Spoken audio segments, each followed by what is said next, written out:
La France soutient énormément le Maroc, elle finance le Maroc dans son développement.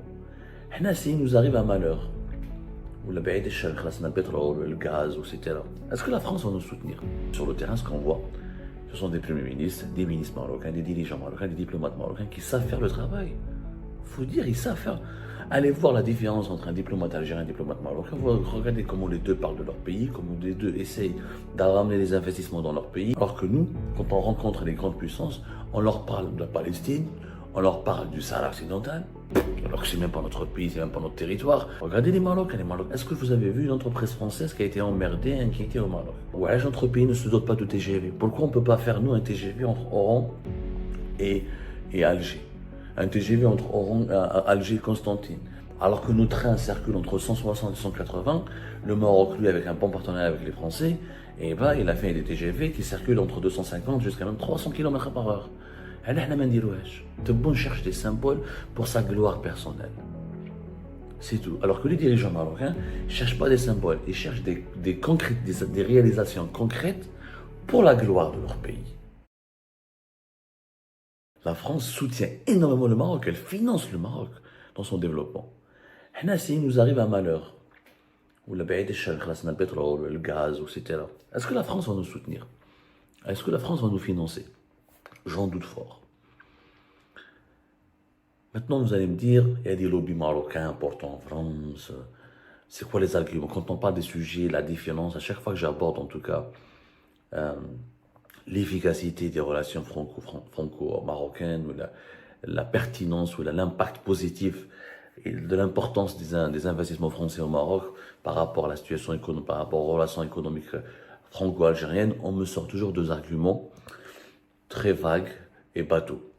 Lobby marocain important en France, lobby sioniste, parce que voilà, il y a des bonnes relations entre le Maroc et Israël, il y a une communauté juive, il y a même des Israéliens d'origine marocaine qui sont très nombreux, et donc la France serait incitée à soutenir davantage le Maroc que l'Algérie, ou à investir davantage au Maroc qu'en Algérie. C'est des arguments bateaux qui n'ont aucun sens sur le terrain, parce que sur le terrain, ce qu'on voit, ce sont des premiers ministres, des ministres marocains, des dirigeants marocains, des diplomates marocains qui savent faire le travail. Faut dire, ils savent faire. Allez voir la différence entre un diplomate algérien et un diplomate marocain. Regardez comment les deux parlent de leur pays, comment les deux essayent d'amener les investissements dans leur pays, comment les deux essayent de draguer les bailleurs de fonds internationaux et les grandes puissances. Alors que nous, quand on rencontre les grandes puissances, on leur parle de la Palestine, on leur parle du Sahara occidental, alors que c'est même pas notre pays, c'est même pas notre territoire, c'est une question qui relève de l'ONU. On leur parle de terrorisme, on leur parle d'histoire, mais on leur parle jamais de business. On ne leur parle jamais d'intérêt économique. Avec Tebboune, c'est encore pire. Au moins, avec Bouteflika, il y avait les Chinois, il y avait les Émiratis, il y avait les Saoudiens, il y avait les Américains qui se sont intéressés à l'Algérie, il y avait des investissements importants. حبينا ولا كان يعني بوتفليقه صراحه الله يرحمه ويوسع عليه الخير في وقته شفنا des investissements شفنا Renault. Regardez la différence entre Bouteflika et Tebboune. Bouteflika في وقته Renault était le premier vendeur de voitures en Algérie. 2014, ou vous ouvrez une usine, ou là j'interdis l'importation de vos voitures. Et bien Renault, elle a fait une usine à Oran. Elle n'était pas bonne, elle n'était pas aussi performante que celle de Tanger au Maroc, etc. Oui, je suis d'accord. Sauf que l'usine algérienne a commencé en 2014. En 2018, 2019, 4 ans plus tard, elle a commencé à avoir un taux d'intégration de plus de 25%. On n'a pas créé des problèmes. Il n'y avait pas la crise politique de 2019, il n'y avait pas la mauvaise décision de Tebboune d'arrêter les activités d'assemblage et de montage des voitures.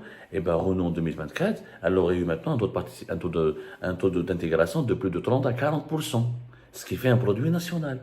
Les voitures qui sont assemblées et montées à Knetra ou à Tanger au Maroc, ils sont entre 60 et 65%. Mais ils ont mis une dizaine d'années pour avoir ce taux d'intégration. Je ne fais pas. C'est une dizaine d'années de travail. مراهيش حنايا لو كان خلينا رونو تخدم de 2014 à 2024 on a 40%, entre 35-40% minimum. Il y a une stratégie. 40%, là, ça veut dire qu'il y a plein de composants qui sont fabriqués localement. Et on aurait eu des voitures qui sortent de l'usine en Algérie. Et Renault, pour faire 4 ans, 5 ans, plus tard, il permet à Fiat de faire exactement ce que Renault faisait en 2014. Regardez les Marocains, Est-ce que vous avez vu une entreprise française qui a été emmerdée, inquiétée au Maroc? Ça existe, ça peut exister, il y a eu des conflits, mais ça se règle dans la concertation, pas pas dans le chantage, la menace, les intimidations. Et les Français arrivent à gagner de l'argent au Maroc. En fait, pourquoi la France soutient davantage le Maroc que l'Algérie? C'est pas à cause des Juifs, c'est pas à cause des sionistes, c'est pas à cause des beaux yeux de leur roi ou là, de leur reine. Ils sont simples. Parce que les Français arrivent à gagner, à se faire des fortunes au Maroc. Il y a des intérêts économiques importants. Les entreprises françaises gagnent de l'argent. Elles développent beaucoup d'activités. Elles ont une certaine rentabilité. C'est le business. Dans les relations stratégiques entre les États, il y a le business, il y a la sécurité, il y a les enjeux diplomatiques. Hna, l'État algérien, malheureusement avec l'époque Tebboune, depuis qu'il est arrivé au pouvoir, Bouteflika a été plusieurs fois en France. Pina ou la Kanana, Bouteflika, il a fait des choses.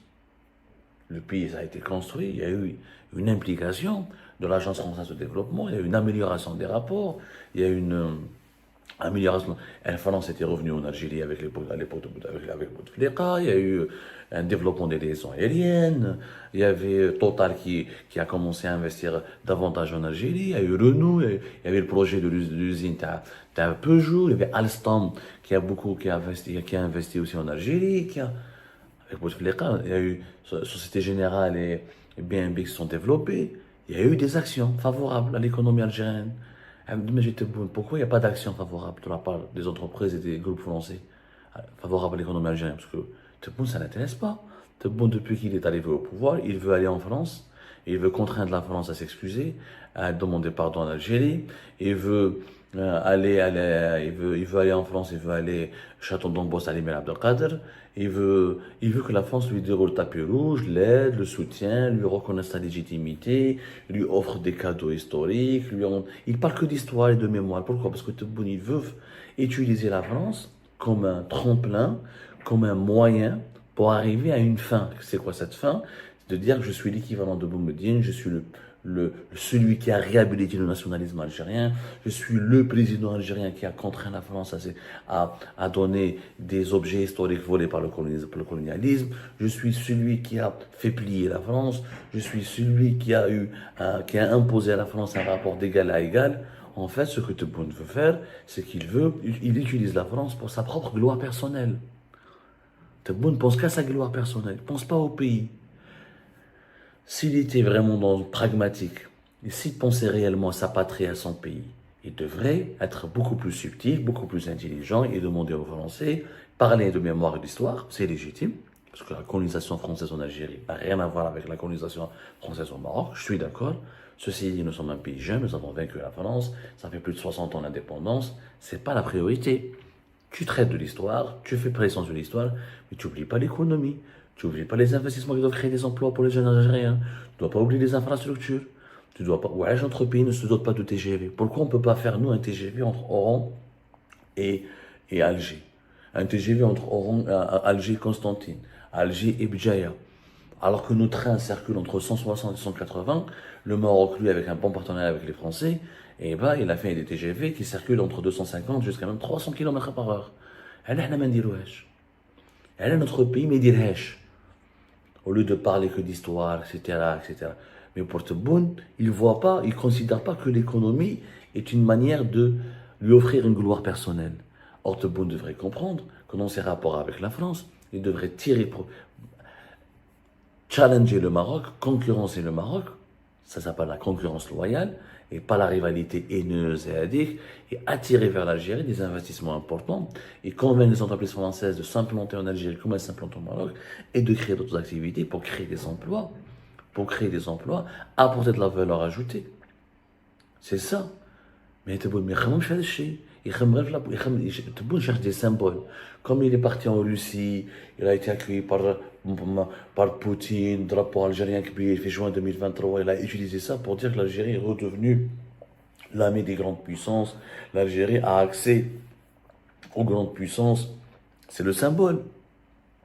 En réalité, les Russes, est-ce qu'il nous ramène des investissements? Est-ce qu'il crée des emplois chez nous? Est-ce qu'il nous aide à transférer des technologies? Est-ce qu'il nous aide à mieux soigner notre population, à mieux l'éduquer? Pas du tout. La Chine, bien accueillie par la Chine, deuxième grande puissance, oui, les parades, le symbole. Tebboune cherche des symboles pour sa gloire personnelle. C'est tout. Alors que les dirigeants marocains ne cherchent pas des symboles, ils cherchent des réalisations concrètes pour la gloire de leur pays. C'est ça la différence. حقيقة تقال. Je ne suis pas en train de jeter des fleurs au Maroc. Le Maroc, il a ses défauts, il est critiquable, il y a des inégalités, il y a de la pauvreté, il y a encore énormément de... Le Maroc a beaucoup de défauts, beaucoup de choses à améliorer. Mais ceci dit, avec les moyens dont ils disposent, leurs dirigeants font de leur mieux. Font de leur mieux. Ils traitent, quand ils traitent avec les grandes puissances, ils mettent en avant l'intérêt général de leur pays. Alors que nous, le régime Tebboune, quand ils traitent avec les grandes puissances, ils mettent en avant uniquement des manœuvres et des manipulations et des comportements justes qui essayent, à travers lesquels ils essayent d'obtenir une gloire, de s'offrir une certaine gloire personnelle pour eux. Ça, c'est pas bien. La gloire personnelle d'un président ne sert à rien. Que moi, aujourd'hui en Algérie, on parle toujours de l'époque de Moumeddine. La gloire de Moumeddine ne me nourrit pas. Par contre, Bouteflika, grâce à ses réalisations, Bouteflika avait beaucoup de défauts, mais le pays il a été construit. Le pays, il a des autres, il a une autoroute, il a des stations de dessalement d'eau de mer, il a des écoles, des logements, etc. Moi, je n'ai rien vu.